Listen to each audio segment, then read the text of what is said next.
Hey, what's up, people? How are you doing? David and I are back with the Gig App podcast by um, Para 2024, and things seem to be smoothing out. Not like coming back up huge for anybody, and DoorDash is still a mess, but it's not quite the catastrophe it was a month ago. I feel like anyway. I mean, and I feel like people are expanding out their reach a little bit. But David, how are you? Before we get into all this. I am good. I'm good. It's nice to see everyone here. Hey, Ivanuska, good to see you. Hey, Uh, Josh, good to see you. I'm good. I know it's sort of taken a little, like a week or two off, but excited to be back here. And I know we have. Well, don't tell anybody that because every week something happened. They don't know that. Oh, that's true. That's true. But I was more trying to tee up the fact that we have a good one or two coming up next as well. So So next week will be so that's kind of we're holding this is a placeholder really for um oops. This is a placeholder for our time slot why we're here today, but it's also to tell you guys that the new form I've made the new format. So we've actually got this way that will flow through the show, and I think it's going to be really good because like we said before, one thing that I think every company screws up with in the gig economy is the is customer service. And I don't mean everybody's a fail at it, but nobody's got it perfected. I mean, I was just talking the other day with somebody about like when you call the pharmacy even. Like, dude, seriously, we have like AI and autonomous is coming, but they can't master a phone system. oh, the part that's always crazy to me is like you go to the pharmacy and then they call the insurance company and the insurance company does to them what they do to you, right? Which is Yeah, but like I meant like the automation. yeah. Just like I mean, remember the days of just going and just hitting zero till they Oh came yeah, but on? that's what I meant. Like, have you been there? Have you ever been there with like a pharmacist who's like calling the insurance company, like press zero if you're actually a prescriber, and the insurance company they have to go through the whole sitting here to wait, the phone loop. They'll let me put you on hold, and I was always like, it always cracks me up. Where I'm like, wow, like pharmacy does this to you, the insurance company does it to the pharmacy. This all sucks, right? I know. It seems like what I mean, it's like to me, it's like, how do we have AI and all this stuff when we can't even get a phone system right? But aside from that, usually when people calling, especially in regards to like this space, they really don't have a lot of patience to deal with that kind of crap or people in other countries who don't know what's going on. And it becomes this, why did I waste my time even doing this? I don't know. I honestly think that part of being huge this year, it's going to be huge for smaller companies. I feel like it's already starting off better, but it's been a slow start to the year, no doubt. But I feel like customer service is key. I feel like us answering all the questions across the board, and I'm going to be collecting them all every week. That way, every week it's a clean slate. We've answered all your questions. And like David and I have always been transparent. So to be transparent with you guys, clean out all the questions, say, okay, what else you got? Keep them coming. Keep ideas coming. We'll address them every week at like the last third of the episode. So plus anything you guys got in the live Q&A. But if you guys missed, I should have premiered it after this because that time slot's a little better. But we had actually had a decent amount of it was fluctuating throughout, but we had a decent amount of views. We'll see what happens by tomorrow.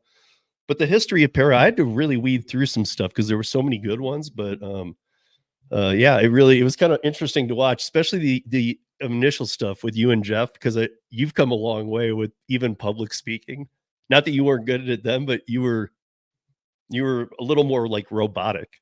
That's interesting. Like now Yeah, you're way more comfortable just talking about it, yeah, you know. So I don't know. that's good. It was That's kind of good. interesting to watch in that 1 hour to watch it all grow. I could see back then I was probably very like technical or very like this is exactly what's happening basically. Yeah. Uh, yeah, yeah. I also gained. I I looked at didn't some want to. polls. I didn't want to say I don't want to say you were reading from a script, but I could see that made like in the very couple first clips. Maybe it almost, and maybe you were. Maybe that was because you were putting out a statement. So I don't know. Yeah, I Maybe think you at were. the first couple videos, I was definitely sort of trying to. There was like certain points I wanted to make because it was more of a statement for some of them. I also think, frankly, I was learning how to use. At the time, I was just doing all the recordings through uh, I forget what it was, movie studio or something like that, QuickTime. So I Okay. was going to have to click start and click stop. And at the time, I would try to make like a 10-minute video straight with me just talking. Then I learned I had to chop them up, but it was a whole learning journey, right? It was a whole learning journey. Uh, Yeah.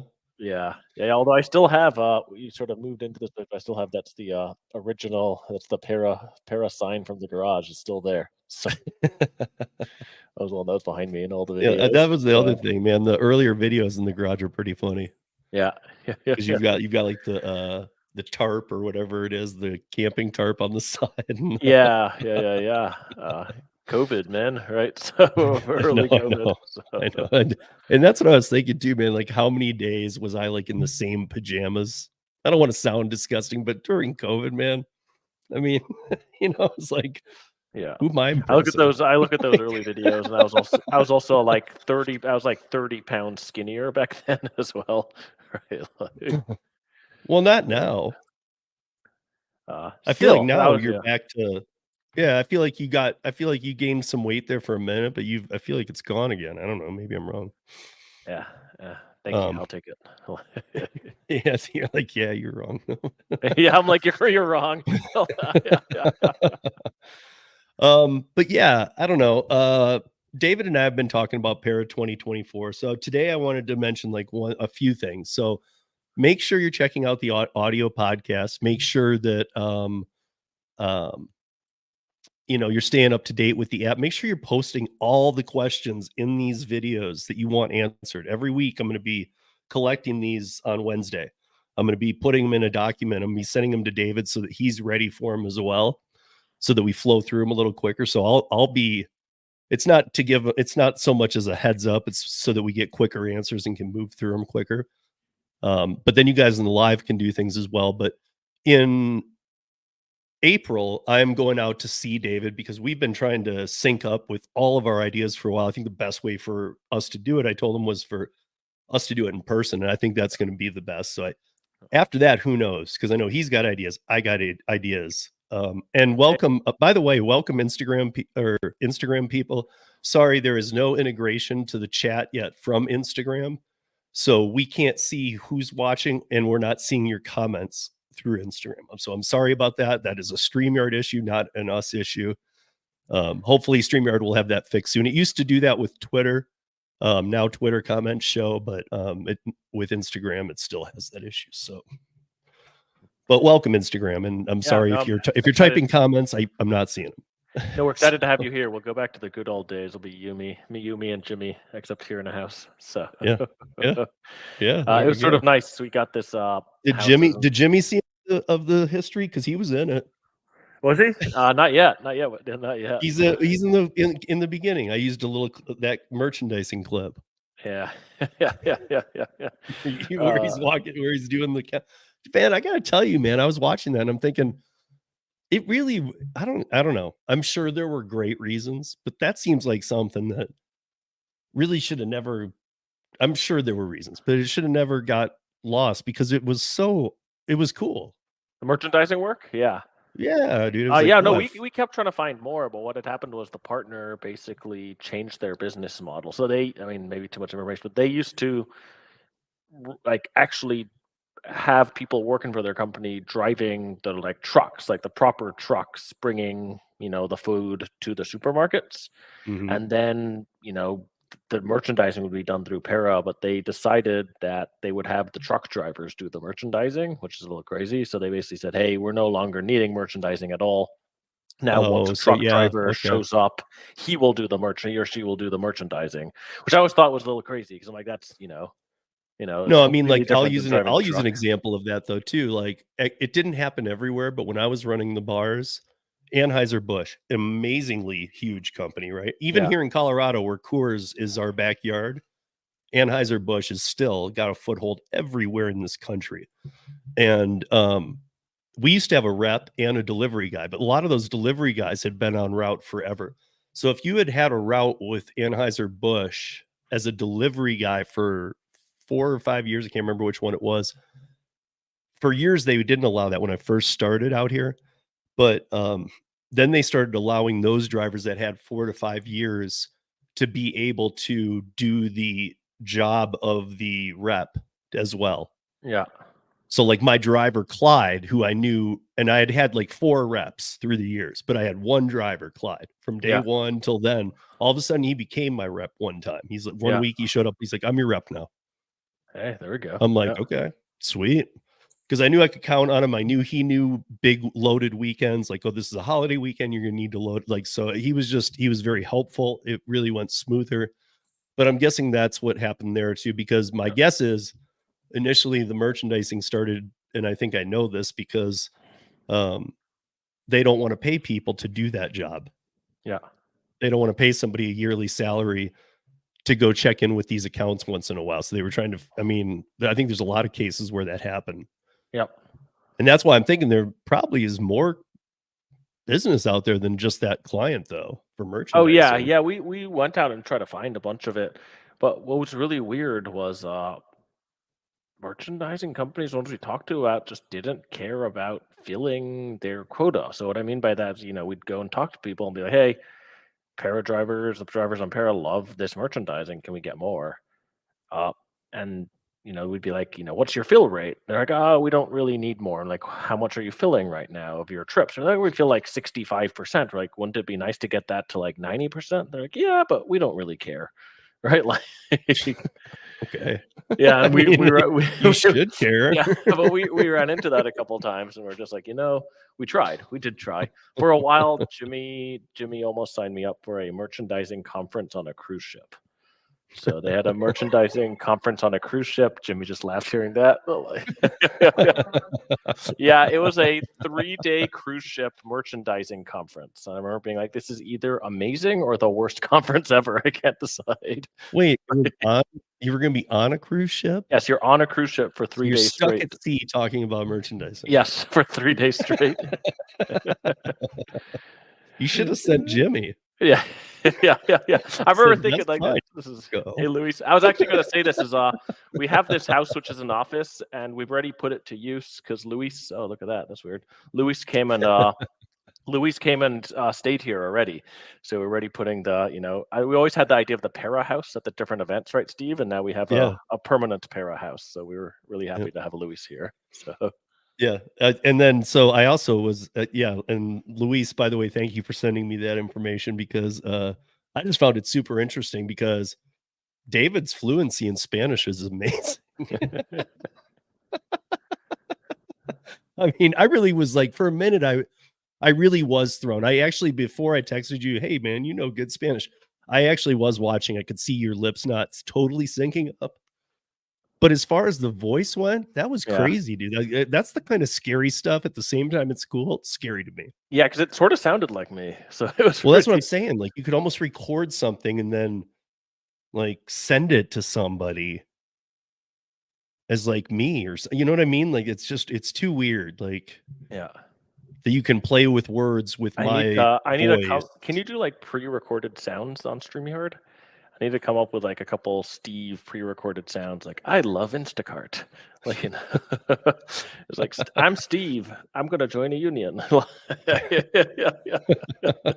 Yeah, somebody's gonna knock off a Steve Spanish channel now. Yeah. And make it all in Spanish about how I love unions and Instacart and bad pay and non-transparency. Like really? Yeah. But I don't know. I've got a ton of ideas. I know David does, but where are things at with app right now?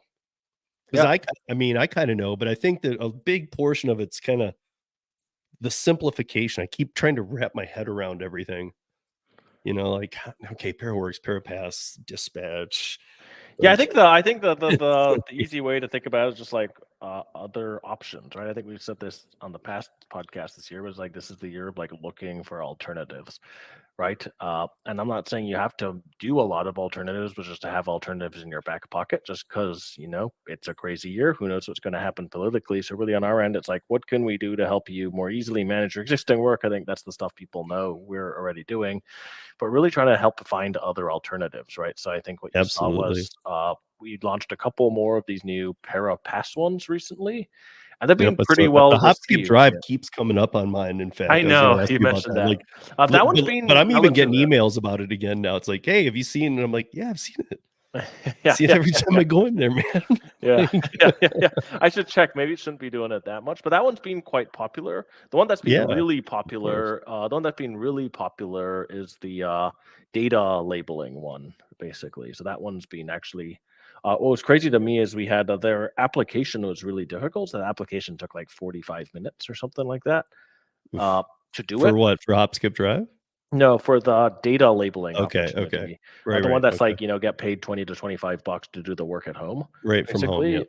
And that one's been super popular. We got 7,000 people who completed the application, basically. So it's not like who clicked on it, who like So went how many through. people did they need? They need they said as many as they can get, basically. But I think where it's a little tough is their acceptance rate is very low, right? So I think of the 7,000, we haven't gotten the final count yet, but it's in like the low hundreds, probably. Of what? Uh, Of the people they're taking on? Yes, who passed the test. So I feel bad for a bunch of people who spent the time doing it. On the So flip side, yeah, what's so hard about the test for those that haven't done it before they do it? it's like it's sort of a weird test. So it's basically just like, here's like a picture, or here's a paragraph, right? The AI said this about the picture, or said this about the paragraph. Like, do you think the AI did a good job? If the AI didn't do a good job, why didn't it do a good job, right? So it's like a very specific thing, basically. So Uh, it's for out of the box thinkers. Yeah, and it's also just like, why it's for out of the box thinkers, but who think in sort of like a systematic way. Okay. So it's sort of and I sort of asked them like, hey, this is like unusual. Like, there's not a lot of people got asked to get the job. Like, is that that sort of sucks? Like, is this Yeah. normal? And they said actually they're just like actually this has been one of the highest performing per like converting channels that they've seen. So they actually said that the rate of like a couple hundred people converting from 7,000 was significantly better than most of the other places they find applicants from. So I thought that Okay. was actually interesting. So they're just like gig workers, particularly gig drivers. This is great. So I think we'll see more of that. But that one's been I mean, it's a compelling offer, right? It's like, hey, you're sick. Hey, you're tired. Hey, you just don't want to go out today. It's really freaking cold. Like, Mhm. just sit at home, make a little bit of money, and still do gig, but it's still gig work, right? So that's nice. Well, yeah, I mean, yeah, anything that isn't W-2, you guys, that's online is gonna be get every I'm really trying to be very clear with people because I gotta keep remembering that not everybody understands independent contractorship. I always keep forgetting that I start thinking like, well, we've been doing this for a while now. Everybody gets it. They're all independent but it's a lot different when you're an independent contractor like I have been before all this because this nightmare really just becomes about flexibility. Yeah, And so there's so much more to it. Like Lou, Mary, and I did our as you know, they don't do collabs except for once in a while we do one. Like Lou, Mary, and I'll do a collab. We yeah, did our 8th one this week, the Long Island Rodeo Experiment. yeah, That's what we call it when we do it. So it was the 8th one, and Lou laid down some truths, man. He was like, all you people should stop using these apps. You can't afford it. yeah, It's like yeah. he was being specific to food delivery. Oh yeah. But I got to ask you too, because I've been watching and I know Texas is going through a lot. I was wondering what you're actually going through, but then I saw what is going on, and Austin is having some issues too with migrants. Yeah, I guess I haven't seen too much of it personally, right? But I know it's the Right, whole but you're thing not is in like, the restaurants with dude. I'm telling you, there's some weird things that we've all noticed. We've been talking about it, yeah. like I mean, it started with Luis is multi phones. People talking about, well, these people have 3 phones, and I'm thinking a lot of people have 3 phones. Yeah, but these are the migrants. They're like yeah, working these 3 phones. It's crazy, dude. I've seen them. They don't speak yeah. any English. I mean, They're back to the early Luis days was of telling shoving me the phone in your face. Yeah, Luis was telling me about this, right? I mean, on his end, just people buying accounts. Mhm. I that's a lie. Actually, that's a lie. I have experienced one thing where I went to like the leasing office of like the apartment I live in, and Uh-huh. like there's like a bunch of police there, and I was like, that's weird. Like, I just walked in, I was like, why is there a bunch of police there? And they're like, oh, DoorDasher came in, and I was talking to somebody about them looking for an apartment. He came in, he sort of like shoved the phone in my face and asked me where the apartment was. And I told him if he could just wait 30 seconds, I'd get to him. And the guy started freaking out and swearing at me. And then basically the guy who was looking for an apartment's like, yo, dude, you need to chill out. And then the person ended up shoving him and they nearly got in a fist fight. And that's when the cops got called. So actually, when you said shove the phone in the face, that reminded me, actually, I have. That was like last week. I just forgot about it. Because I feel like we got past all that shoving the phone in people's faces. That was happening a lot before, and like it stopped, and now it started back up. And it's a different thing though, because the people doing it aren't just frustrated door dashers and stuff anymore. Now it's people who don't speak any English. And I got to say, we're now, you know this, David, we're now a sanctuary city too. And I'm feeling so bad for so many of these people. I don't like what they're doing to us, because I got to tell you, we just saw a thing here that said 1 out of every 10 tax dollars that I'm spending is going to migrants. 1 out of every 10. That's a lot. That's a lot of money, because I know I've always been a big advocate of the Denver Rescue Mission and helping the Denver homeless. We're not doing anything for our homeless. Yeah. We just built they built a 300 person facility in Lakewood, Colorado. That's like a halfway house for homeless people to get back on their feet, get donated clothes, have a place to live for 3 to 4 weeks in transition of getting a job. Once they do, they're moved to other housing units. And this facility was due to, it's like multi-million-dollar project. Obviously it's been due to open. It's opening the 1st of next month. Everybody was stoked. Well, the Lakewood City Council met on Monday. Their normal council meetings go 90 minutes. It went 7.5 hours till 1:30 in the morning, jam-packed with the whole room, 200 people. There were 100 people outside screaming and yelling about, what are you talking about? Because they now just out of nowhere pulled the plug and said, sorry, homeless, this is going to be a migrant center. So this whole thing, and again, it wasn't just a homeless shelter. It was a homeless halfway house to help you get a job. So it wasn't meant for every homeless person. I don't want to be mean here, but we know there's some that, have mental issues or just are out there, are just at a point where they're only scraping money to drink. They're not looking for those people. They're looking for the people who want to make a change and not be homeless. Yeah. But now they pulled the whole plug on that. Yeah. And that's going to be migrant housing. And again, I feel bad for them. I see a lot of Venezuelan people. They started coming on the corners here off Colfax and stuff. And when you pull up, there's articles about it. Well, they come out and try and wash your windshields. And I've seen people get out of their trucks and say, you touch my car, I will kill you. Like, I mean, things are getting very aggressive here with this situation. But some of them have come up to me and they don't even say hello or can you help me? They just, like, some of them come up and just say Venezuela. And I'm like, hi, like, hello, but that's they don't even know anything more than that. Yeah. They don't even know to say hi or can you give me $1? Or I'm not saying that would be a good thing, but I'm just saying that's how bad it is. Yeah. I think I always, understand, like, we're a country built of immigrants, right? So immigrants is good, but I think actually Luis said there's something. a system to get in here. No, that's what I was gonna say. Luis actually said something to me that was interesting, which was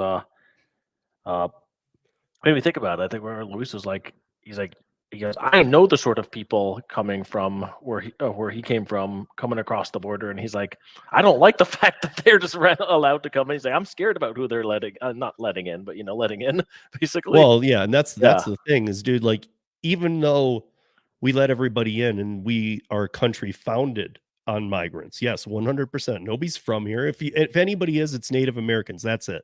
Yeah. Just that. Just the reservations and old Indian cultures going way back. That's it. Anything else is a migrant. Yeah.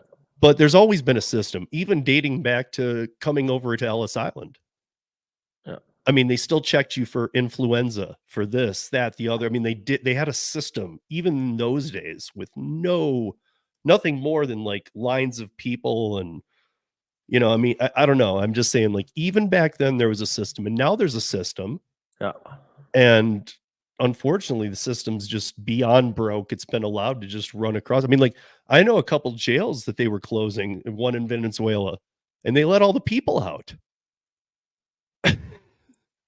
I mean, they're like all coming up here. They're like literally like, you guys can go to the United States now. Okay, well, I don't want all your worst criminals. The part that I thought was interesting, or one of the parts I thought was interesting about this whole thing too, is I feel like now we're really starting to hear about this sort of like phone app taking other people's apps, buying account access.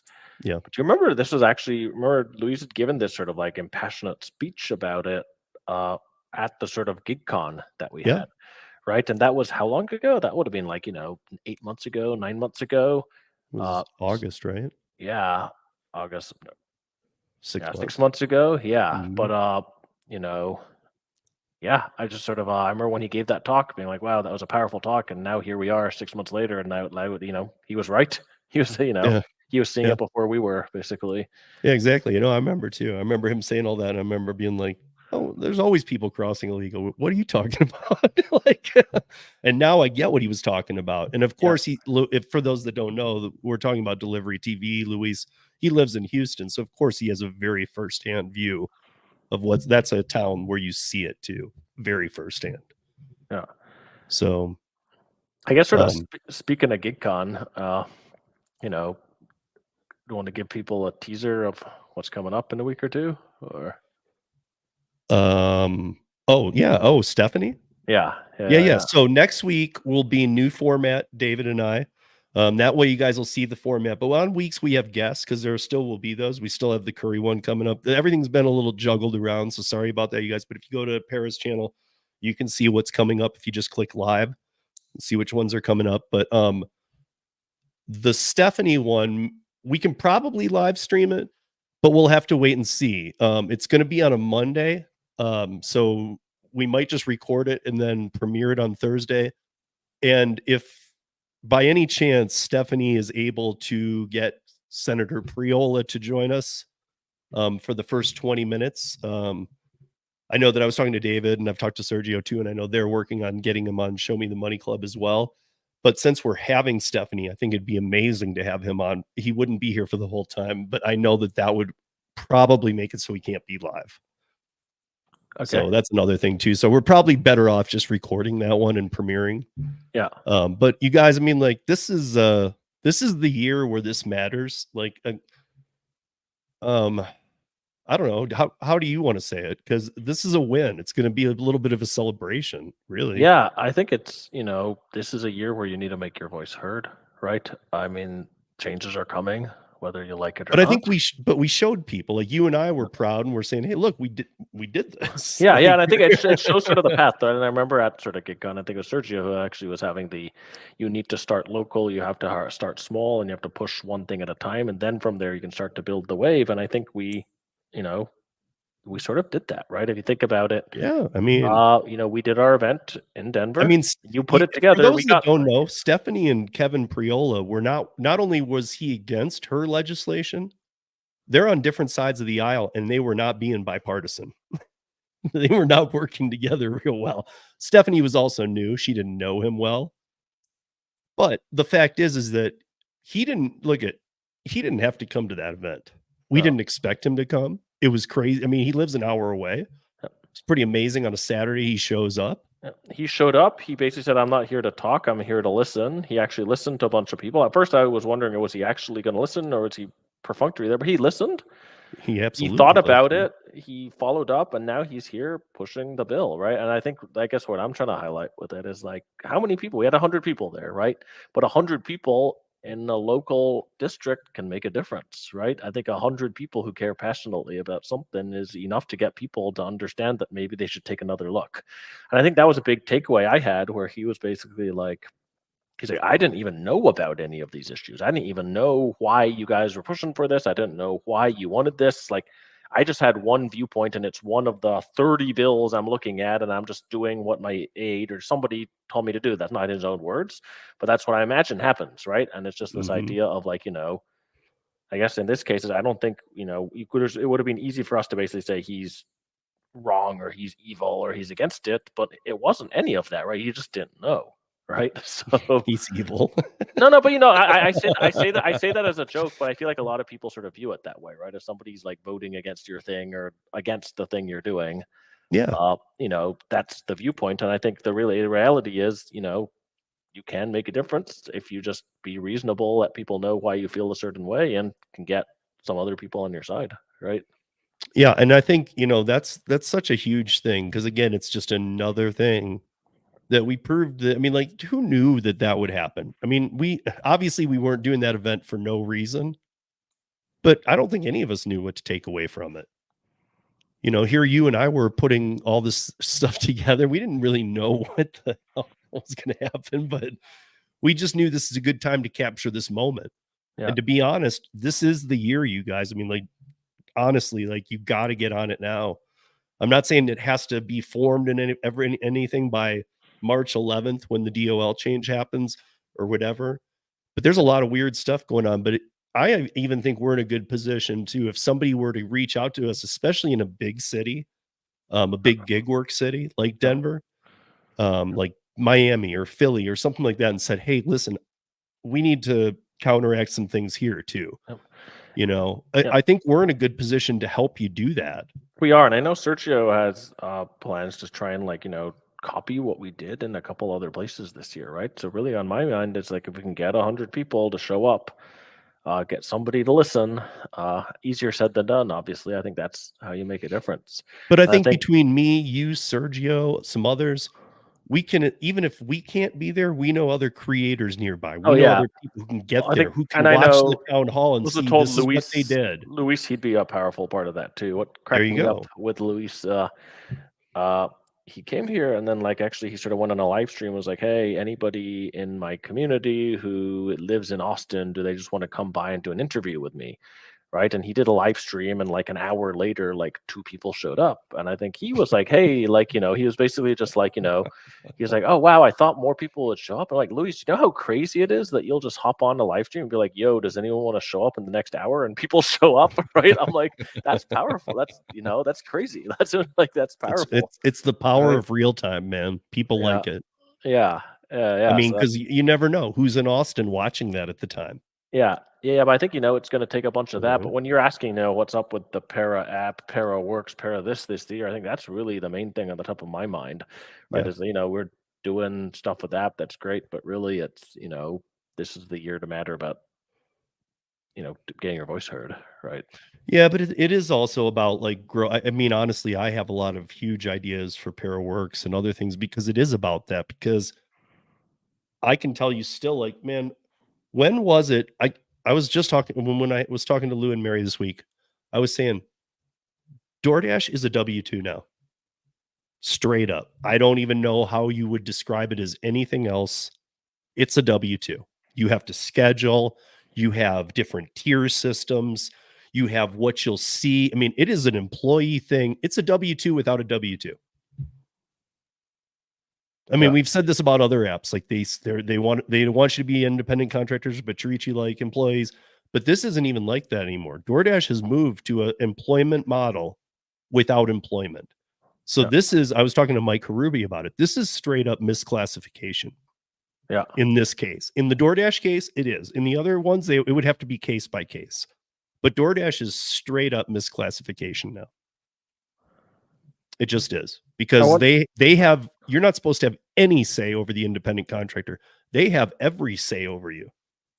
You Yeah. can't use your own tools, schedule your blocks.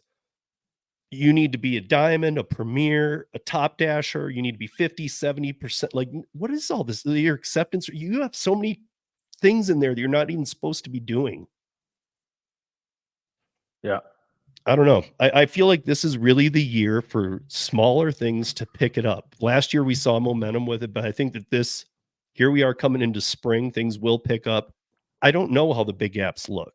I Yep. don't really want to be part of them. If I can keep doing my thing through the smaller apps, I'm gonna because the big apps just are not where it's at anymore. It's not just oversaturation either. It's the abuse of the power. I mean, Yeah. you and I haven't even talked since Lyft did we're going to be fully transparent with you now on your pay. Yeah, Yeah, you're going to yeah, get or the 70%. 70%. Yeah, and you're Come like, on, dude, it used man. to be 75%. It used to be Right, 80%. but now but what some people were like, how is that ripping you off if they're doing that? I'm like, because they're removing things before they show you what you're getting 70% of. Yeah. Like they're taking out all these other fees first, and then they're saying out of what's left, here's 70%. So you're actually making less. And for me, it's sort of like, yeah, it goes back to just find good opportunities to sort of be able to turn it down, right? I think the example I give is we actually had sort of our friends that delivered over from at the house Mhm. yesterday. So they were in town for a conference. We had Chris and Ashley who'd both been on. Oh, Uh, nice.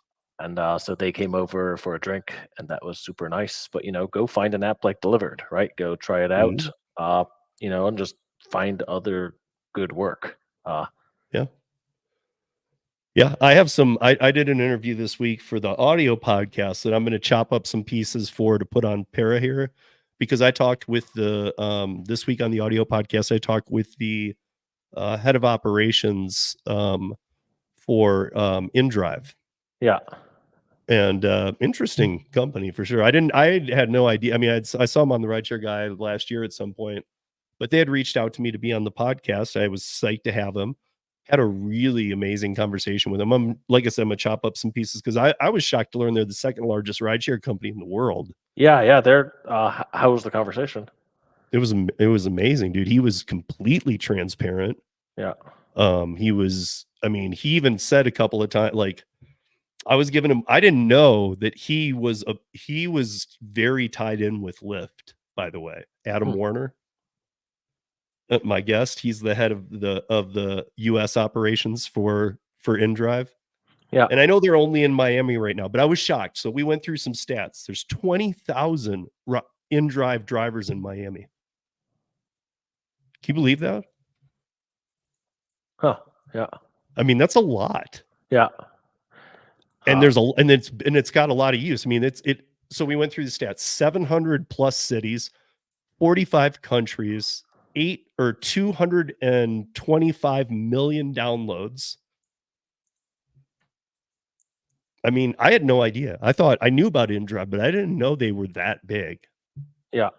I know that they were in a lot of sort of like other countries, basically. Like they're Yeah, in, yeah. I forgot, a bunch of He countries. was telling me too, like most of the countries they're in. I guess I never even really thought about this. He said you'd be surprised. Most of the countries we're in don't let you pay through the app. You pay cash. Huh. I And was how like, does it work? what? I know that like you can sort of set your own price, or there's So transparency. Like that's where who it gets like a little weird, man. So yeah. basically, the driver sets a price, then the passenger gets on and says, I want to go from South Beach, this hotel, to the airport.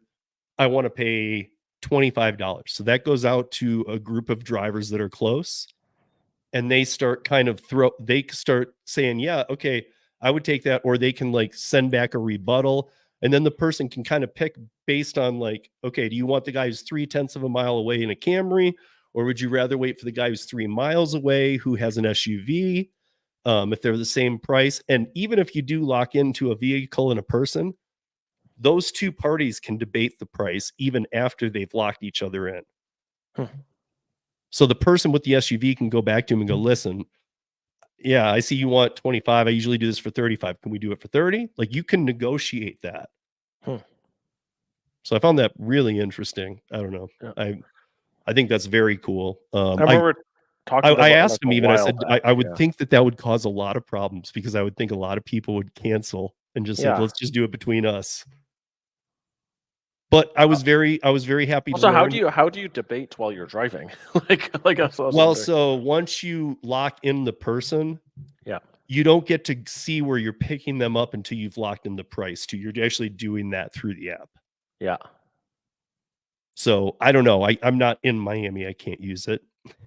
So, but he was like, within the app, you guys are talking, and there's like a kind of a confirm. Both parties have to confirm to agreeing to the price.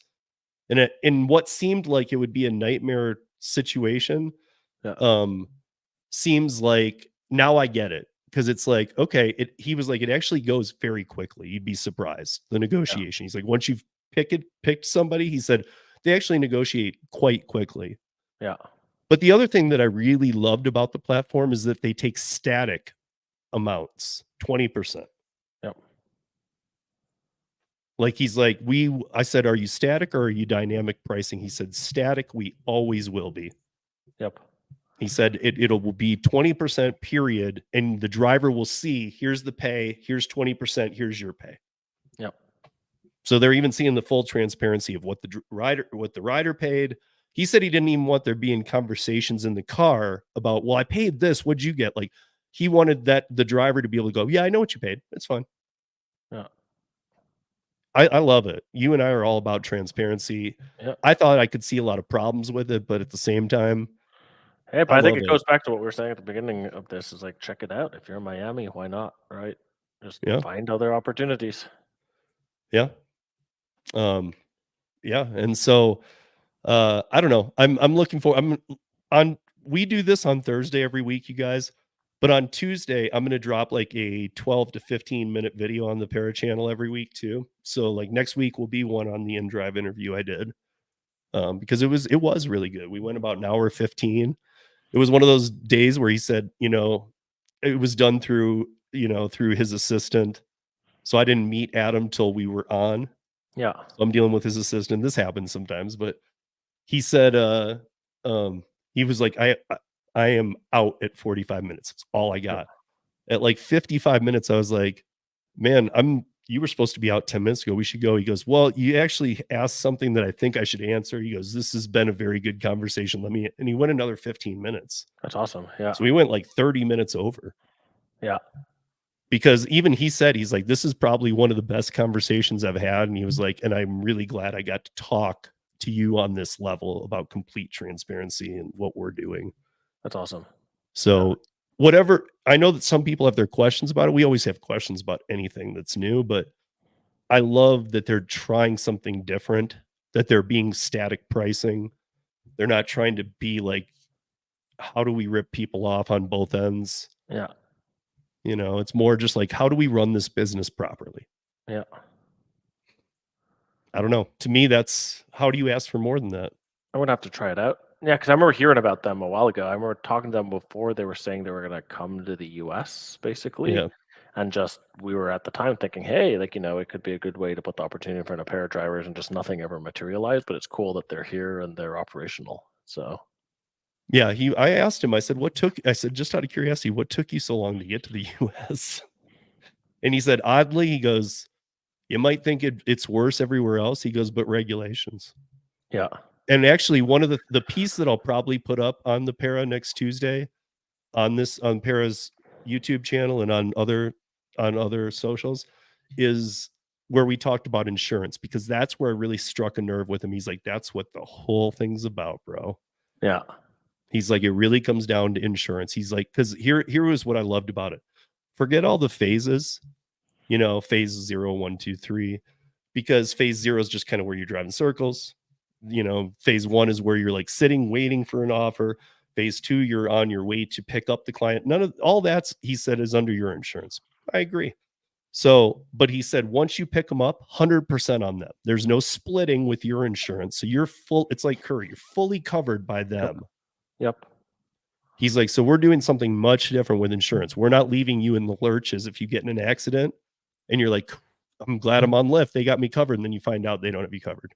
Or they have the deductible, right? Well, not only the deductible, but if you don't carry the proper insurance as a rideshare driver, you're not even going to be able to optimize the deductible because you're going to be screwed. Yep. And that's what he was. And I was like, let's be honest. I said, I'm being generous if I say 80% or 20% of people have the correct insurance. I said, I don't even think it's that. He goes, I don't even think it's 10. Yeah. He was like, he's like, these people are just, Yeah. That's actually a topic for another night, but that's actually been sort of a rabbit hole we've been going down, is learning more about the whole sort of insurance world on all of this. It's been fascinating. So. Yeah, I know. And that's something that I hope. So David and I have, so not next week, but the week after, still this month, we have Stephanie on, and it'll probably premiere on the 29th. If you guys are saying, hey, February only has 28 days, this is a leap year. It has 29 days. So it would be the 29th that it will premiere. And then we still have Curry and Gridwise rescheduled now too. But you were talking about, is it Zoom? Oh, there's one here called Voom Insurance. Voom. Seemed interesting. Yeah. because we know that Buckle and what was the other one that was in Illinois? Stable. They both just kind of disappeared off the planet. Yep. And Voom's interesting. So I think their whole pitch is we will only charge you personal auto insurance when you're not driving for the platforms, basically. But they also have another part of the insurance, which basically says you're covered. Uh, they will also have a deductible buy down. So basically, they're just like, and if you happen to crash while you're on trip for the platforms, we will make it so that you don't have. They will eat the root share insurance, not Root share. I know it's a exactly. typo, but I think it's funny. Yeah. But their whole thing is basically they'll do a deductible buy down as part of the policy too. So it's like Yeah. $6,000, and if you, I forget what it is for Lyft, but it's like $6,000 or $2,000, something like that. Right. And they basically said it'll be zero, so they'll cover that as well. Yeah. I'm not sure if it solves the problem you're saying, which is like, does it? What happens if Lyft decides they don't want to cover you, or they hit your insurance first, basically? But they're interesting, and I think we'll have their CEO on in a week or two Yeah. here. Yeah. That's what I was saying is like, Yeah. I think that's a space that and portable benefits, I think are some things we need to get into this year for sure. Yep. So Because there's, those are going to become some really big things with some legislation that's coming out. they You are, guys, and that's actually we'll talk more about this in a few weeks. But I've been sort of sticking my nose into a couple of things in that front. So yeah. I mean, everybody's going to have to, and you're going to at least have to understand it because if you're going to be in this for the long haul, portable benefits are going to become a must. If this is going to be your thing, yep. I mean, a lot of us thought, I think in the initial part, it was like, okay, it's mostly going to be part timers, or Yep. there's a lot of people doing it full time, multi-apping. It's going to need to be a thing. Yeah, we've been poking our head into this, and funnily, I know we're going to wrap up here shortly, but I'll sort of leave with a bit of a funny anecdote, which is we've been sort of like testing or signing up for some gig worker insurance, basically. I think occupational accident insurance, stuff like that. And what's really funny is Jimmy, Jimmy was signing up for different insurance, like occupational accident insurance. And one of the questions is, if you were to basically get a massive hemorrhoid and had to get paid out $10,000, who would be your insurance beneficiary? So Jimmy now has me down, basically. So we now have this running joke where like if Jimmy gets hemorrhoids, I'll get $10,000. We're talking about Jimmy and hemorrhoids on a live stream. Yes, we are. Yes, we are. But sort of but sort of like jokes aside, right? I think there's a whole world of stuff that's quite interesting that's happening there, and I will sort of talk more about it in an upcoming podcast. Yeah, so. we're gonna need to for sure. Yeah. And I need to, before we do wrap it up, like David was saying, I do need to address this. I see DigiNomad in here. What's up, bro? I gotta say, Toby, you're saying that you don't need ways to lower my price. I gotta tell you this. When I was talking to the guy, I gotta tell you, you're not gonna, if you do lower your price, you're still making more in most cases than you would with Uber or Lyft. What he found was that people who were driving on average were using their Uber and Lyft, what they're paid for, like, let's say they're at the Fontainebleau Hotel on Miami Beach and they're going to the airport. They know on Uber and Lyft in a non-surge time, that's a 20-minute ride that Uber's probably charging $90 for. Driver makes 20. So now the driver's putting out there, I drive a nice car. I'm going to charge 30, 35. Sometimes they're just not, they're getting that without any quant. Like people are just like, fine, that's fine. Because it's still less because they're only taking 20% on top. So the passenger's paying way less, the driver's making more. So you're not down bidding to the bottom. If you do have to bring it down, you're still making more than you would on Uber and Lyft. So it's I don't know. It's interesting for sure. But yeah, the other thing I wanted to say was to Mark too before we wrap this up. This I got to say that this is so true years ago, but I don't think this is the case anymore because David and I we remember when it was just you had to go with like all states commercial insurance block this. This is all we have. You have to take the full block. You have to pay $1,000 a month. Yeah, that was outlandish because we didn't need 95% of what was in that commercial payment.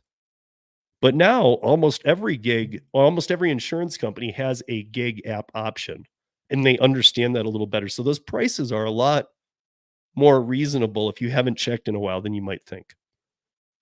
they're still not like, it's not going to be as competitive as just your insurance just to drive a car. Of course not. But it's not that much more than it was, or than it's not what it used to be at all. But in those days, they didn't even really like kind of even hint to the fact that you need the proper insurance, because they knew that they wouldn't get people if they knew they had to pay that much. So now I think that everybody's kind of coming full circle. And that's why I think another thing this year might happen is that maybe more insurance companies are going to fight too about this and try and get aggressive and land more customers. Yeah, and I think where it's weird too is at least from my bit of digging is like it's actually getting hard because the gig companies are trying to put so much of the onus on people's personal insurance, but personal insurances weren't paying out to that whole mess you were referring to earlier. Because of that, it's actually become a lot more expensive for gig companies to get their own corporate auto policy.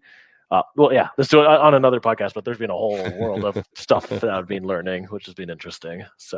So you guys, we're going to wrap this up this week. We will be back next week with the new format. If you didn't catch it, please go back and watch this. I'm posting it all over social media tonight, because it's a fun look back on things. I've been trying to get this together for a while, and it's 1 hour. It's up on Para's site now. It premiered today, so if you missed it, go check it out, because it really walks you back 2.5 years. I mean, to the original DD trip transparency days. So it's literally to the beginning, and just kind of walk you through some of the things that happened through time. And we've got I've mixed other creators in there doing their thing, and what they're, it's interesting. So watch it. It walks you right up to now to David, and it ends with David and I talking about Pulse. So that's it. It starts with tip transparency and walks you to Pulse. So that's quite a timeline in an hour. So, because there's a lot of, I mean, even to me, even when I was telling David, there's a lot of things that I was like, I forgot about this. Oh my God. Like, that's why I was in the early part, I was talking about merchandising. But do join us back here. We do have Stephanie. Don't miss the Stephanie episode. If we're live and it's just Stephanie, it could be last minute we decide to go live, but otherwise it'll just be on the Thursday. But yeah, Stephanie's going to be a great one, and she'll break down for us what exactly this meant, what the takeaway was from the town hall, because we did play a big role in that. Not just Para, anybody who helped, who showed up, the community who watched on YouTube, all of you guys, everybody played a role in showing that, hey, all those letters that you're getting from people, Senator Priola, that say that everybody wants to be an employee, that's not true. Listen to us, and like from us, he heard more reasonable logic. Like those were, like I always say, not everybody's meant for the service industry. Not everybody can be a bartender or a server. They just aren't equipped that way.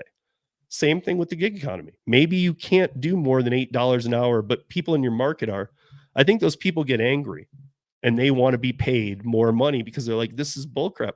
Well, it's because it's a hustle. It's a different type of job. Yep. So it's not meant for everybody. That's the bottom line. If you're a hustler and you feel like doing this, then great. But don't drop a grenade in it for everybody. We have to find a solution that works for everybody. It's going to be a good one. I'm excited for that one. So yeah, with that, you guys, we got to bounce. Thank you for joining us, and join us back here next week. David and I are back now, and yeah, we're going to have a lot of stuff going on for you guys. So looking forward to it. And we're hitting the whirlwind stage too of the DOL stuff. So all that, it's going to be legislation, DOL, all kinds of crazy stuff. So you guys be safe, earn smart, and we will see you back here next week on the Gig App Podcast by Para. Peace.